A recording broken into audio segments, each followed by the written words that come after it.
Hey friends, welcome back to the L2RT podcast. This week we're back to discuss some new gaming information that we have found on the internet just for you. And with the end of the year approaching, we'll be looking back at all the games that we've spent our lives in this year. So I'm your host Jax, and I'm joined by my good friend and co-host Ron. Hey guys, it's great to be back from another week of gaming. How are you, Jax? I'm good. So I'm excited to chat about games again, and I'm really enjoying that our podcast is finally back to a regular schedule. So Ron, what have you been up to? Well, you know me, this week is all about God of War. I haven't touched any other game yet because I'm addicted to the game right now. That is really, really good. So, all audience and listeners, you are lucky because I had to get Ron out of the PlayStation world and God of War to come and do the show for you. And then he'll be back in an hour's time. How long are you playing every night on God of War? Or I play it like a Netflix TV show, as in about an hour or two every night. God of War is convenient for you to play for a short period of time because the design of the maps is a little bit like some old school maps instead of a proper open world where you wander off and look for other stuff to do. God of War is a bit more streamlined and very story driven game. Oh, So yeah, and nice. it is one of those rare games that I focused more on the stories than the combat. Not saying the combat is bad, it's really smooth and fluid, but the story is way more intriguing compared to the combat, which is why I have to go back every night. Okay. I totally get it. And it sounds like a game I will like as well because you know me, I'm not a big fan of the totally open world exploration. Like I loved Witcher 2 for it being a more linear approach. And Oh, so, yes. and as you mentioned, the story is great. So it remind me of Witcher 3 because the combat got a bit easy quite quickly. And then I just enjoyed being superhuman and playing the story. So I hope I will be able to play that on the Steam Deck by the time I get it. So let's see. It will be about 2 years' time, so when it comes to PC, so yeah, you probably can. When you mention Witcher 2, I think it is a very accurate comparison when you say that the structural design of the world, the game world, like you can travel to different kind of realms, and but different realms in different maps, which is a mini version of an open world, but not as open as you like. So it's more like two Witcher 2. You'll definitely Nice. like it. So what have you been up to, Jax? Well, I've been as you would have guessed, I've been continue playing Overwatch 2. Okay. So recently I got a foot massager. So the best thing is I can play Overwatch whilst having a foot massage. That was for my birthday from my wife. So the best present ever. But sometimes it will hit you on a different pressure point, and I might suddenly accidentally use the ultimate in the wrong time. So if you're playing with All me, the if you right see the time. Jaxmeister, yes, if you see the Jaxmeister using a ultimate when there's no one around, then I'm sorry, it was the pressure point. That is awesome, mate. Yeah, So and have you turned pro already? no, not yet. And with our podcast, I'm trying to get a few more games in. So I've decided to slow down on the Overwatch a bit and give a few other games a go. Because otherwise we would have nothing to talk about. This becomes an Overwatch show and God of War. Yes, definitely. Yeah, just because before our podcast, we were checking our stats on different games, and Jax told me his game time on Overwatch 2 is about 6 days.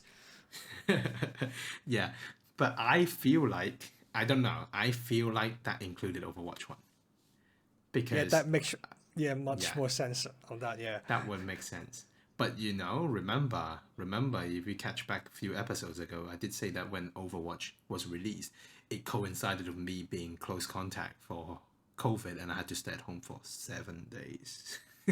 Oh, so that kind of add ups. Yeah, so that was a brilliant break. Yeah, so nice to catch up, Ron. And so knowing that you're enjoying God of War, and so let's talk about a few other games, before our audience think that this is an Overwatch and God of War show only. So recently, there have been at least three bits of gaming news that really intrigued us. Okay, so today we're going to talk about a game called Crimson Desert. We've watched the trailer, and a bit we're going to chat how we feel about that, and then we're going to talk about what the developers mean by open world in Diablo 4, and finally, some news on Battlefield.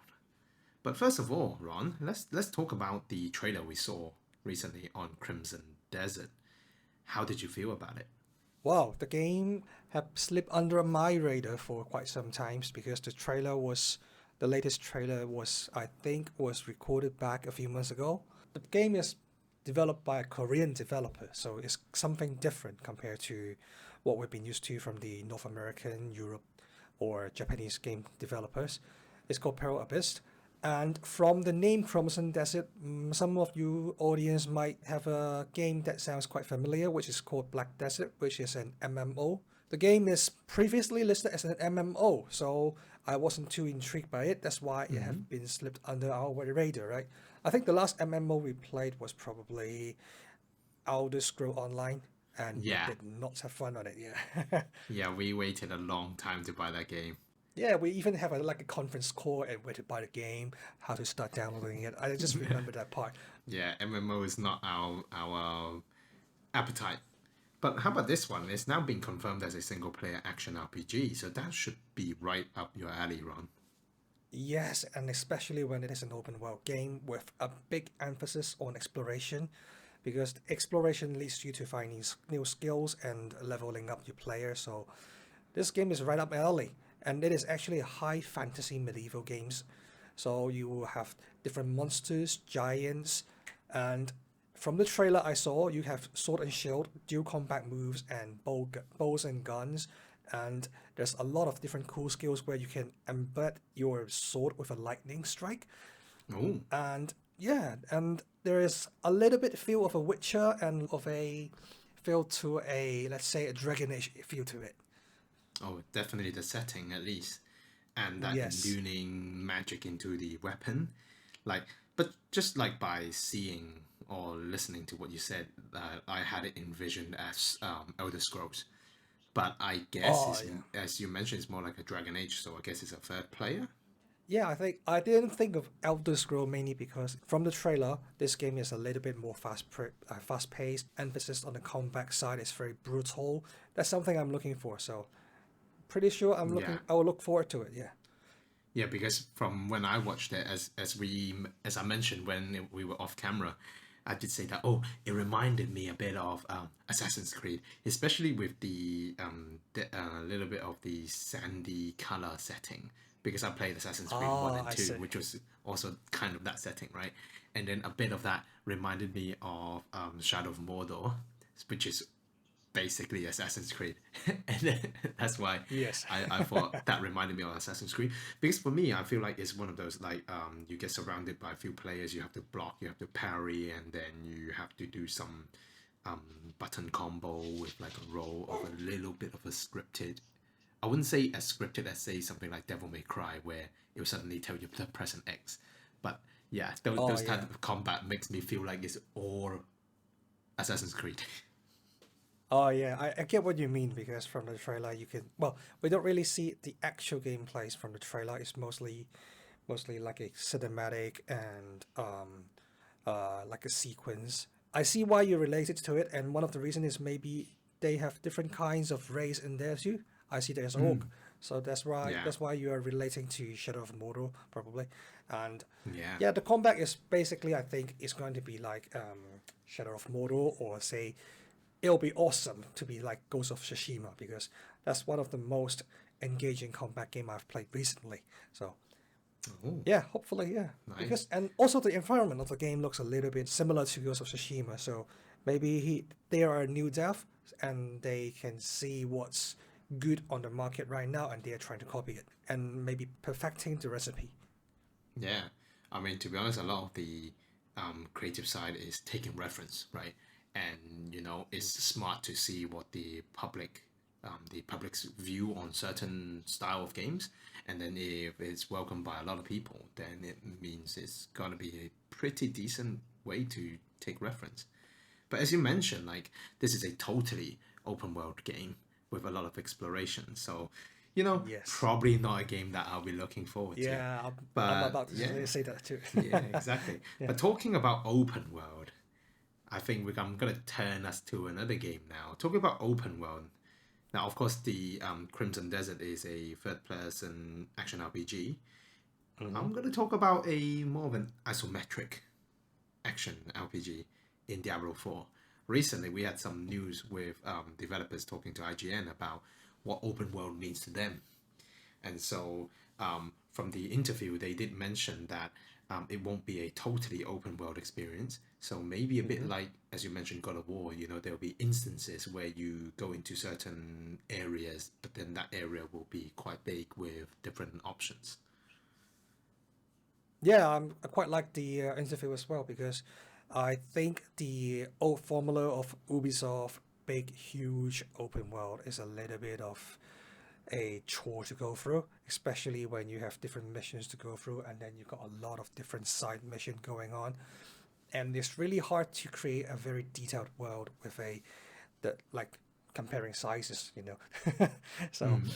I think I prefer an open world, kind of a more detailed, crafted, and more as a more it's just like one of I really like what they say about how you want to put an open world outside there instead of an empty open world where you go from point A to point B to do task A and task B. Mm. That's what we feel like when we first played Destiny, right? When we Yeah, are driving through mass, it was like with the when we were thinking sparrow. about, oh, yeah, it was like there's nothing in between. So I really Yeah, like how they are emphasizing on these kind of open world floors. They will have more different events in the middle that will be yeah, more fluid of the gameplay instead of wasting time to traveling or yep. especially when there's a horse. I think what they are have designed in the Diablo 4 when we saw that interview was they have to recreate the road for horse riding, right? So Mm. I'm quite looking forward to playing that. Yeah, because like when we first saw it, and the first time that we see there's a horse, and or at least there's like mounted, traveling in Diablo, it did worry me a little bit. Because as you mentioned, like in Destiny, when you're just traveling one side to another, I mean it's beautiful. Don't get me wrong, but like Mhm. sometimes you just want to get to the other side, right, and get back to the action, and hence why I'm definitely a fast travel player. I don't just Yes. roam around the world as much. But it does break immersion, as you mentioned. So I do hope that by them saying that it will be more of a populated and lifelike open world where you're not just roaming without any action, it'll be good. But I do wonder when they mention about redesigning road for horses, does that mean that you can't be on a horse throughout the entire outdoor area? Or is it just certain areas that you could summon or be on the horse? That will be interesting to find out. I think what they meant by redesigning the road is you will have a more fluid transition system. Yeah, because it'll be really different. Because right now, as we mentioned previously, if the mobile game Diablo Immortal is basically what Diablo 3 is like, for it to be on powerful hardware like PC and the Hmm. new like, current generation of consoles, it's time to see what other mechanics they can introduce. So I am looking forward to Diablo 4, and with them saying that um, they hope to design it so there's like different instances, and it's up to the player which way to go for the story. That is still a guided story. It's kind of linear. They will push you through the story pace, but you can do different tasks at different times or order. So I wonder how they would be able to implement that. Yeah, I feel exactly the same for you as well because a lot of times when you play these kind of open world games, this kind of side mission, helping people to get a pot or helping people to get some herbs, is really not related to the main story. I hope what they do with the side quest or something you find in the say open world different instances will be a little bit more related to the main story and the characters in between. Say, I'm playing God of War right now, and most of those side missions are related to all the characters around you. So that is some kind of side missions that are intriguing for you to get through. So Yep. instead of some random things you find in the open world, say in Witcher 3 as well, they Yeah. have these kind of side quests that isn't you find in the open world, but they're actually a mini campaign for you to go through. Maybe something like that will makes you feel more intriguing and maybe Yeah. especially the loot at the end, right? Don't Mm. forget about Diablo 4 is a loot-based game as well. So if there's good loot at the end of the quest, it might push us more towards to complete those side quests instead of thinking of them as fillers. Yeah, because the last action RPG, I mean, the last isometric top-down action RPG, I think we played together was The Ascent. And just trying to Oh think back to yes, the different quests that they still had some sort of a bit of like a fetch quest. Walk there, kill yeah, this person, go there, kill that person, get that, pick this up, come back, defend the area. So I am looking forward to and hopefully see different sort of gameplay for a top-down approach. Because a lot of the games that you mentioned are like the like spawning adventure based RPG, like third person or first person. So let's see how they cope with that with the top-down. Yeah, so talking about the ascent, like let's talk about another game that is ascending now with news coming that Battlefield 2042 is finally going to be on EA Play, which means Xbox Game Pass Ultimate subscribers will be able to play it with their Game Pass subscription. So that's us. Are we going to play it, Ron? yeah.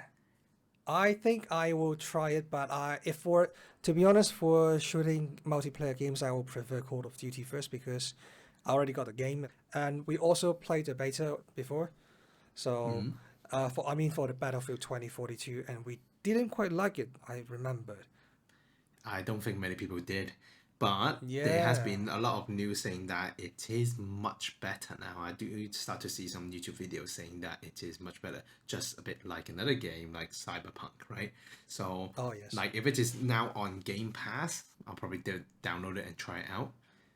And the yeah, best thing is, I will have no hope for it. So if it is semi decent, then I'll be nice and surprised. absolutely yes. I'll agree with you because with no expectation going in with we watched that official development update trailer, and they say they have been listening to feedback of different players from.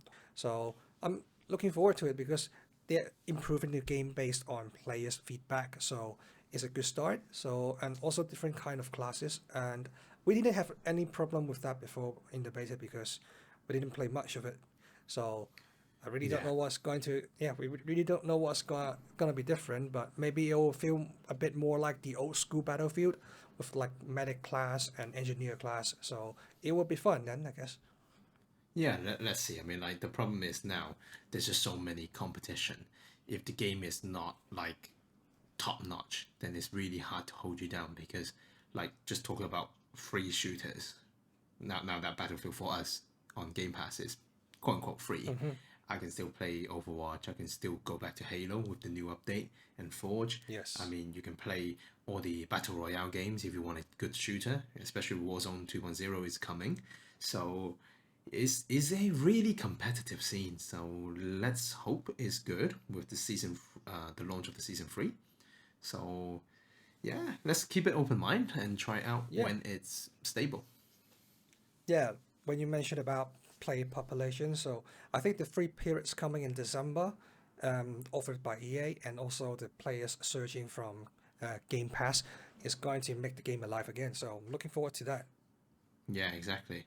But whatever happen, I'm sure it will compete with games that we are just putting a lot of time in.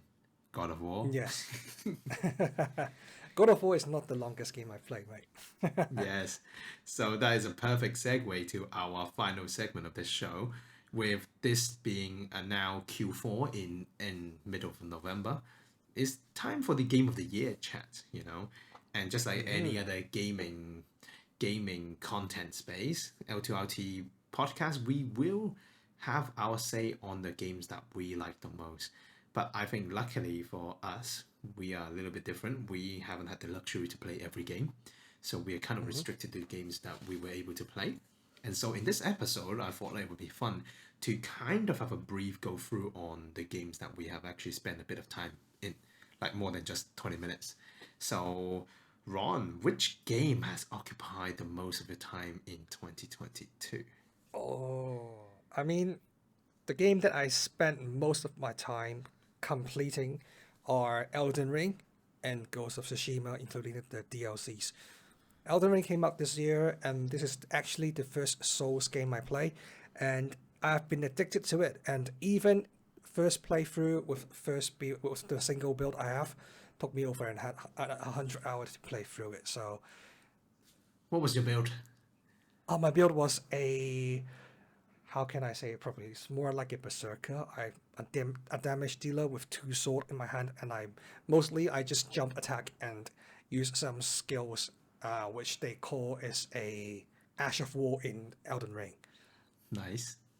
Yes, and oh, it's actually been such a long time ago. When thinking back, Yeah, the time I I played thought Elden you'll Ring, it seems forget. like yeah, I thought it was about last year time already, but it seems like an ages ago because I've been playing so much time on it. And afterwards, I played Ghost of Tsushima, which is actually a game that came out quite some time ago. I didn't actually get to play through it on my PS4 because to me, it was too slow. So I was waiting to get a PS5 before I played the game, Yep. which actually just came this year. So it's actually the second game I played when I got my PS5. So, Nice. and I played through the whole game, and the story was not intriguing. I mean, the Ghost of Tsushima, but the combat wise, you get more skills level up, and you got more enemies surrounding you. It got so this annoying parts like stealth gameplay that we don't like Assassin's Creed. But But I thought you well, like it. just You love Assassin's Creed, Ron. yeah, I really like Assassin's Creed. I think the best one. I don't think a lot of people will agree with me is the original one. I'm very biased on that because I love Egyptian mythology. So that is one of the main reasons I like it. And but Ghost of Tsushima is actually not quite like it. It's a little bit more brutal. I would say a little bit more realistic, and the combat wise is I think it's just one of the best combat parry attacking kind of games, action RPG I played for quite some time.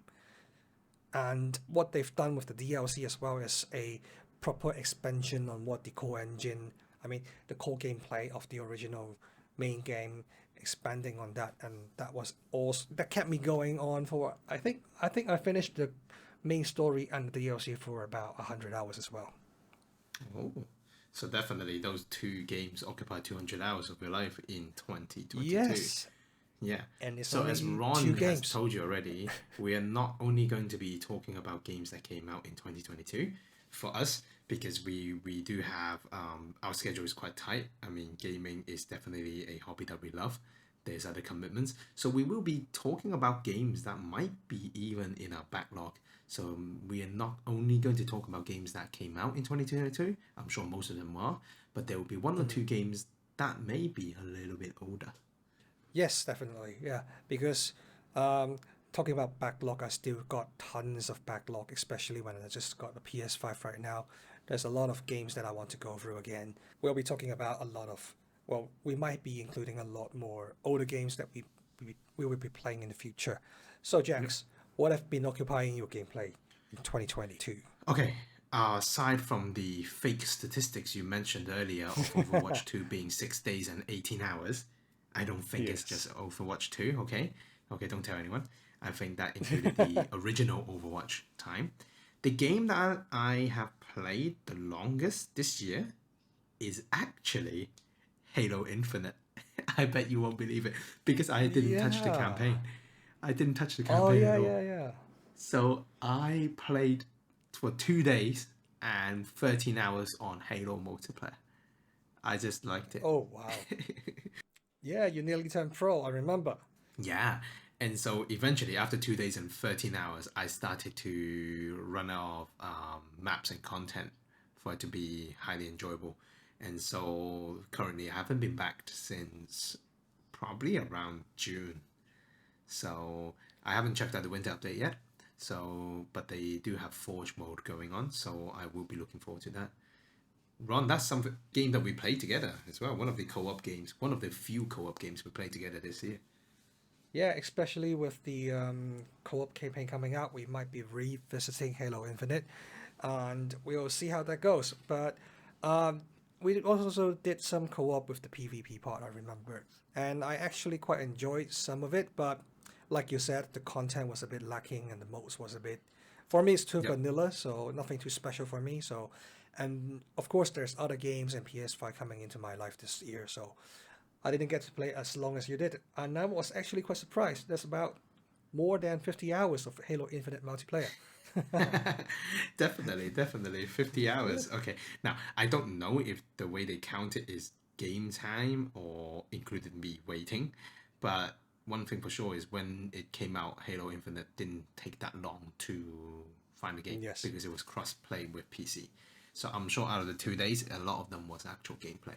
Yeah, I'm quite sure about that as well because, to my experience, it is nearly the same. We just go in, find the game, and instantly in about a minute or two, we got the game ready. So, take 10% away from your game time, you still got about 40 something hours. Exactly, exactly, Yeah. which is still pretty impressive. Because as you mentioned, like you enjoyed Halo, but then you also had a lot of other single player games to occupy you from PlayStation.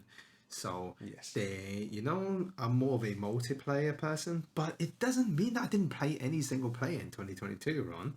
So you'll be Oh, impressed. I did play some single player game. and what is that? Okay, now the longest one I played was 1 day and 3 hours. It was a game that came out in 2020, but was then released on Xbox Game Pass in 2022, which is Crusader Kings III.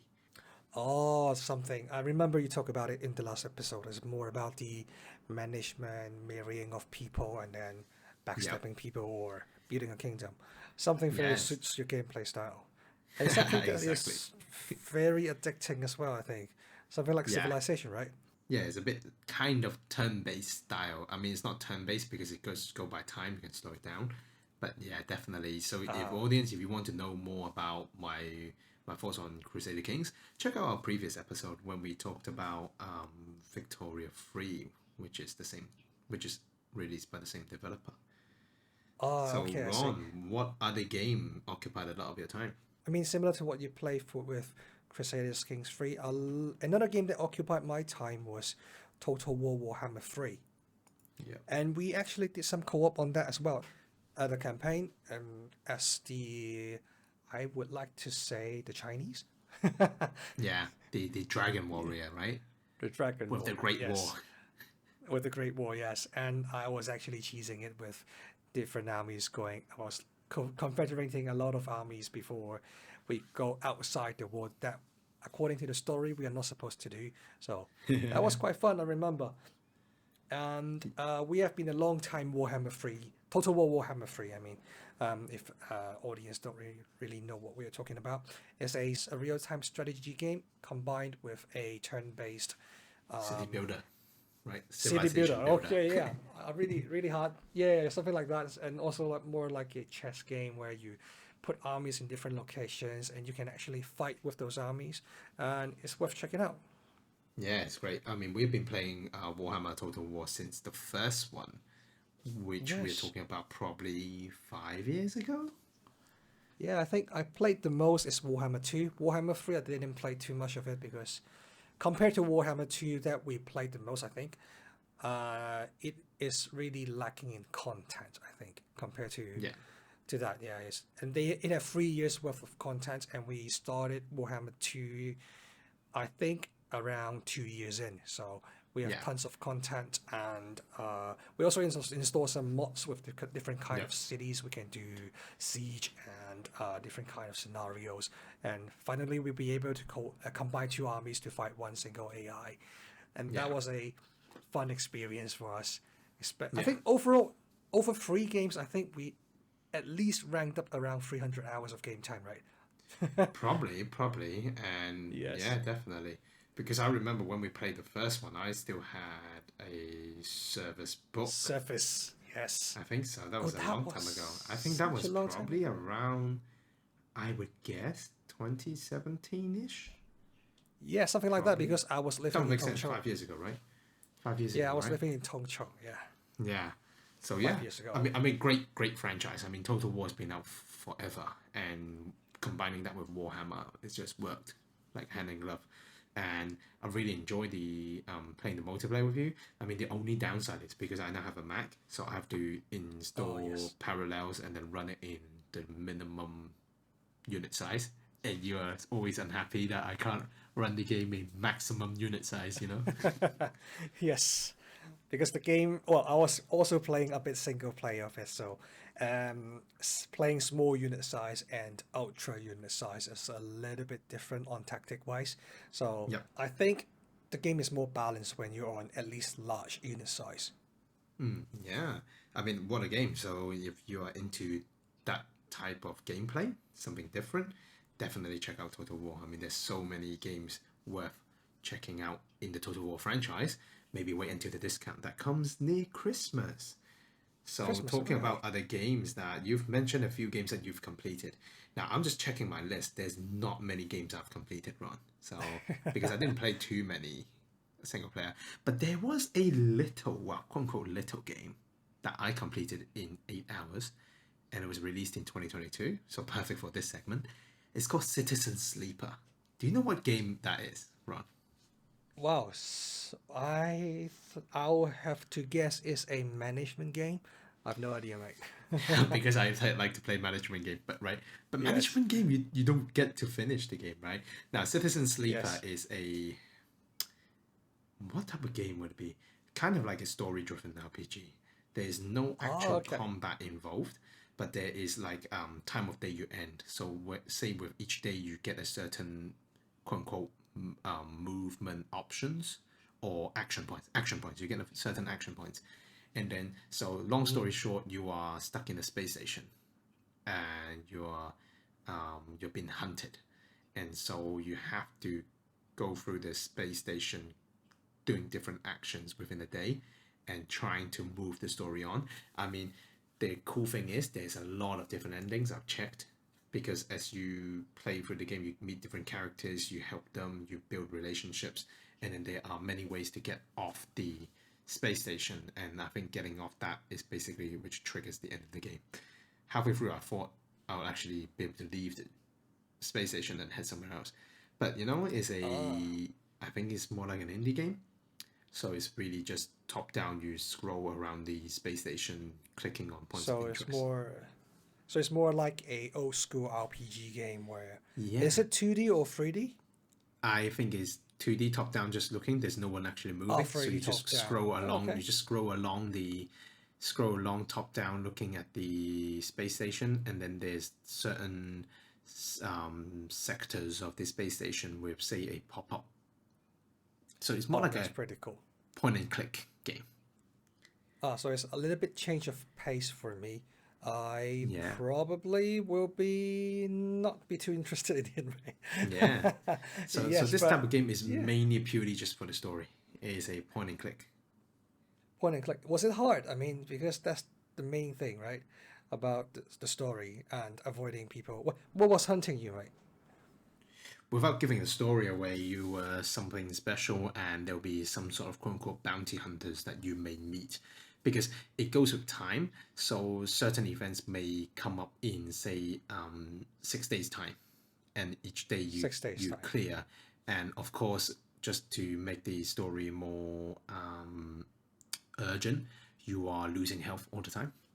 So you Oh, have to losing fight, health all the time. yeah, losing health all the time, and so you have to use some certain action points to replenish your health, or you might have to use some certain action points to do certain jobs, which will give you, say, money to buy medicine. So it's a bit like that. Oh, I see. Wow, that sounds a little bit frustrating, to be honest. Yeah, It actually does sounds like it create an urgency and more time focus on the game. So keep you yeah, pushing forward instead of just hiding around, right? yeah. So it's a bit kind of, if I want to use that word, it's sci-fi theme. So it's on the space Mm. station, is late in the timeline. So yeah, if our audience is interested in something different, a nice change of pace, I reckon this game would be perfect on the Switch or like a Steam Deck handheld, Oh yes. or or if it is on mobile, I think that would be amazing. Oh yes. I actually might try if it is on mobile. Sounding like a more point and click game is more closer to a touchscreen kind of game. So Yep. Unfortunately, it's not on mobile right now, but it is on Switch. okay, that It's is pretty cool. it's it's decent. I completed it, so that's how. And it's a I completed it in 8 hours, so it's a nice length. 8 hours. It doesn't Okay. take too much of your time. Yeah. 8 hours is only like half a flight to US or UK, right? Yeah, if you don't sleep, Citizen Sleeper. Talk about co-op games. I think the most we played this year is Black for Blood, right? Even though we haven't been able to finish it, and the other co-op game is Deep Rock, which is very similar to Black for Blood. Yep. How do you compare those two games? Oh yeah, we said we were going to do an episode talking about all of these type of Yes. PVE, four-player, story-driven, kind of story-driven shooter games. I would say, obviously, Back for Blood came out last year, and we played a bit of it last year, but we ended up playing the most of it this year. It's tense. I mean, the graphics is nice. I mean, it is still zombies chasing you, but it didn't felt old. I mean, it gave me the Left 4 Dead vibes with a bit of a modern facelift and quality of life sort of thing.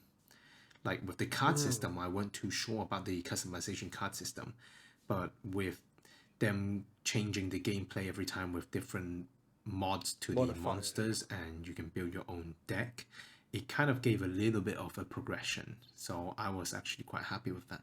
How about you? At the beginning, I don't feel like the deck system, but after playing through it a little bit and changing up different style and trying different cards, and it was actually quite fun, to be honest. And Yep. but it was actually one of the things that keep us from finishing the game at the end, right? So at the final mission, we can't just we I think we failed for the first time, and when we start to retry the mission, and I think the last mission only have two maps or one maps, Yep. and we didn't have enough cards, so we can't finish the last mission, Yeah. and we can't be bothered to go back. Yeah, to So play through the whole thing. So yeah, I feel like it would help if we had two other players to play with us at that time. oh yeah, If there was two other players to join us, I'm more inclined to go run through the whole thing with them again. I mean, it was fun. I mean, to yes, be honest, the map design was good, and it was tense. The moments were good, and the characters were cool. And so to be able to build the deck slightly differently, and then playing as a team of four people rather than two randos, it might have been better. yes, definitely, because randos that we play with usually just rush forward, and it's quite hard to have different teamworks going on without actual communications. I do think we did try to communicate with some of those randos, but I don't think they actually replied to us. So Yeah, that was a bit of a shame. Yeah.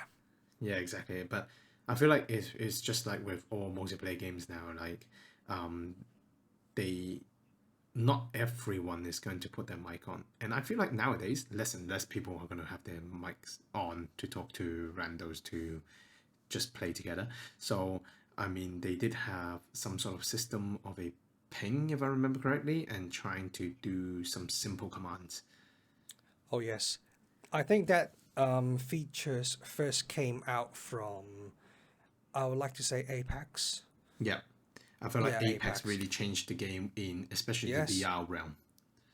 yes, and I really do feel like that really helps a lot of other games to communicate. But I also think hardware is one of the most important thing to force players to use the mic. Say, I'm on PS5 and the controller included a speaker on it. I mean, a mic on it. So if Xbox is coming out with a new version of controller with a a mic on it, so it'll be more convenient for players to connect with each other, especially when crossplay and multiplayer games is actually the norm right now. Yeah, I would tend to agree.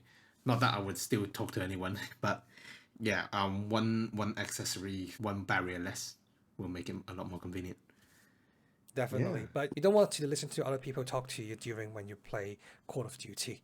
The things you hear when they are raging is hilarious. Yeah. And actually, talking about the hearing people raging in chat, I recently had an experience with on Overwatch. We were playing rank, and then the first round we didn't play too well, and so someone with speaking Japanese was calling someone rubbish, and then in our team, and then the guy spoke in English saying, "Don't be so angry," blah blah blah. And then in the end, it ended up three of them being Japanese, and then they all talked throughout the game, and then I changed the character, someone that I can play better, and then we won the next two games.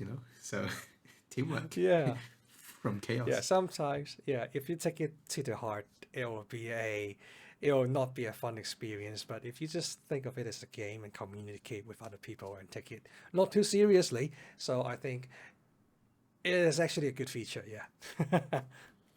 Yeah. So moving on to I did mention that before we end the episode, there's one or two different single player games I would like to kind of mention. The single player game that I spent the second most time in after Crusader Kings was actually Weird West. I spent 27 Oh, right. hours and 49 minutes in it, and I would say I probably got through 70% of the game. And so Wow. I'm just waiting for a handheld version to complete the game. I'm interested to complete the game. Yeah, so it's a quite a long game, but it was fun. Yeah, I heard about when you were playing Weird West, you were really recommending me to play it, but that was a little bit of a bad timing right there. I think when you were introducing, when you were talking about Weird West, because I just got my PS5 and I was actually Yeah, playing. I think I was just playing Miles Morales. Just talk yeah, about. I did say great I game. didn't. Yeah, it is actually a great game. So, how? I mean, but back to Weird West first. I remember that game is a little bit about magic and cowboys, right? And a Yeah, strategy turn-based combat game. it's not turn based. Oh, it's not It's turn-based. Okay. kind of like thinking back to it Commando. now. Yeah, twin stick shooter. Ah, okay, okay. Twin stick But shooter with is a it bit of stealth focused? strategy. Yeah, there is stealth. There's you can stealth. You can shoot your way forward, and you do roam across the west. And there is a bit of not necessarily magic, but more like werewolf and vampires sort of thing. Oh, So, yeah, it's it initially reminded me of Desperados 3, but that one was a bit more stealth and less magic. I'm quite surprised you finished this far with stealth included, given Yeah, your taste is still including stealth. But I guess the story is something that pushes you forward, especially as a single player game. yeah. And like as I mentioned, I don't know why. I just have this barrier with third person slash first person adventure games. I just feel I don't know why. When it's just a isometric top down, I just feel less inclined to give up. I mean, most of the first person games and third person game you've ever played are more action focused, right? So instead of doing stealth like third person wise, say Gears of War, you're doing most combat, and first person you're going through different kinds of FPS like Overwatch or Halo. You're shooting everyone instead of doing stealth. So maybe the top down is a little bit more different compared to what Yeah, you I tried feel before. like top down is has less commitment. Is easier to accept failure. I don't know. It's probably just that.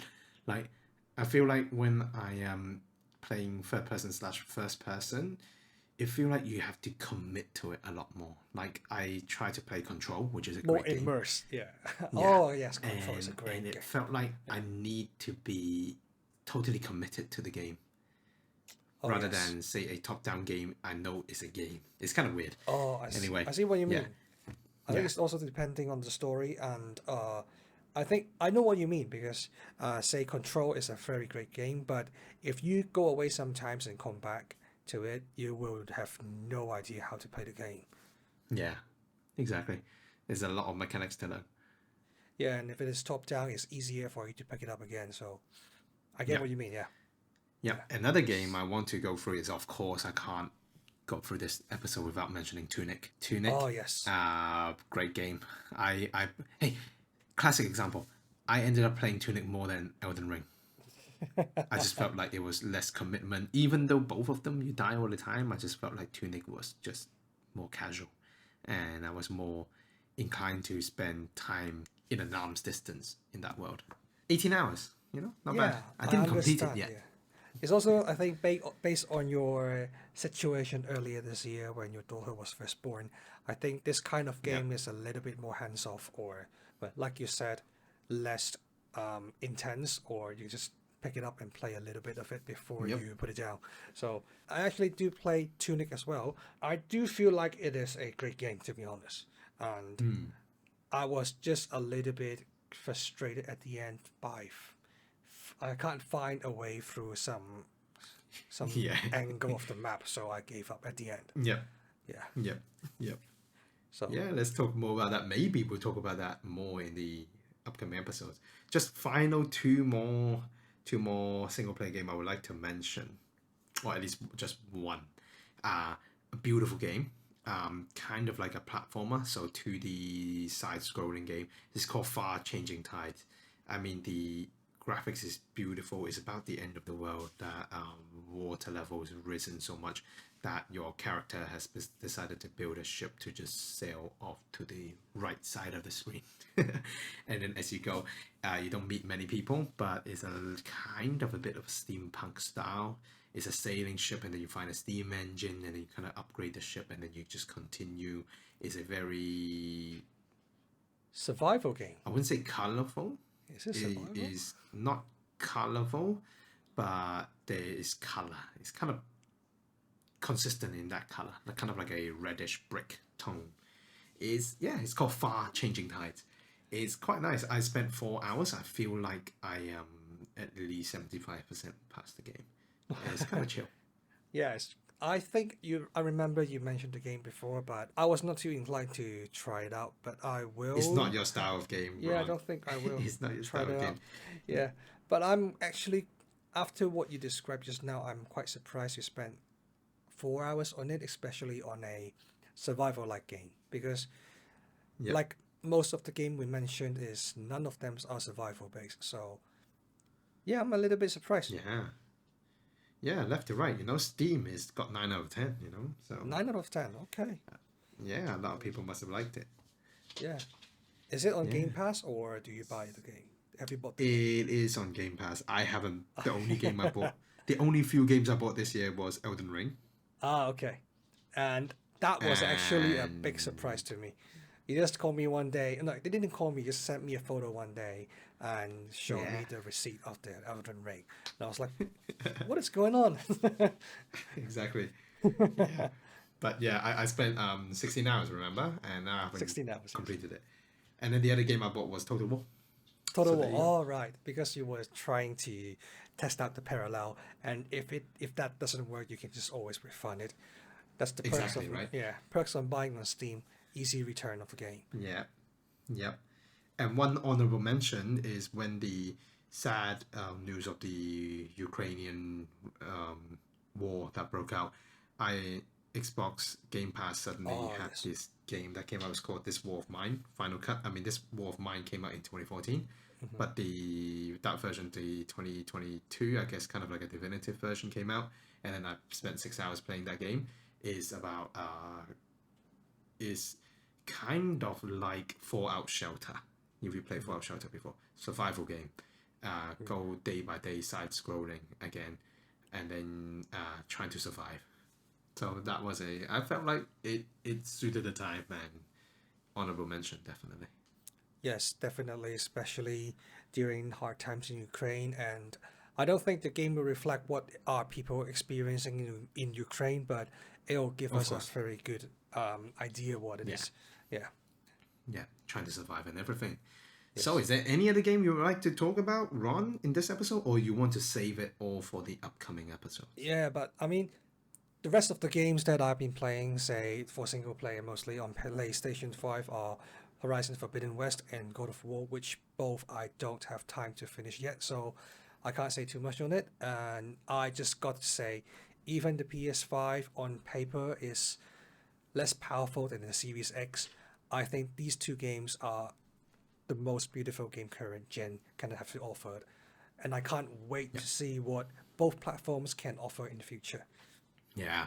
Yes. I mean, like the games are just like the way that PlayStation can really push the hardware and make just stunning games is very, very amazing. And the issue is, both games are also available on PlayStation 4. So I'm very intrigued to find out what they can do when they are focusing just on the PlayStation 5. When they are officially gone to the new gen.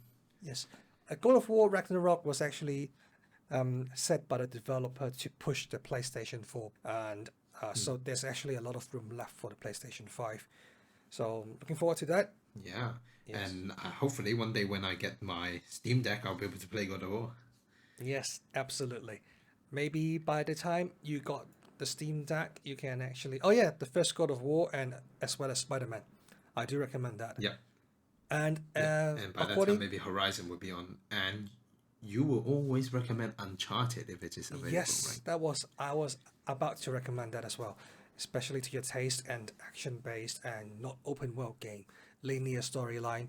Uncharted is, I think, is one of the games you should try out. Okay, definitely. Don't worry, audience. Once I eventually get my Steam Deck, we'll definitely do an episode where Ron will just tell me all the games I should download. So before that, before the Steam Deck will arrive, I'm sure we'll be there to talk about our top 3 games in 2022. So today we went a quick brief, well, quote unquote brief chat about all the games we played. But in the next 3 episodes, we will spend each episode semi deep diving on the game that make our top 3 list. We'll share one of the games each, and along with maybe 1 or 2 any important gaming news. So that's all from us today. To our audience, which of the games that we played and enjoyed you also enjoyed? Let us know in the comments. Hope you had enjoyed this episode, and if you did, press the like button. Follow us by searching L2RT_gaming on Instagram, Twitter, Spotify, and Apple Podcasts. You can now also watch us stream our gameplay from time to time and interact with us via Twitch with our username _Jaxmeister or Ron L2RT. Remember to aim before you execute. Have a great one.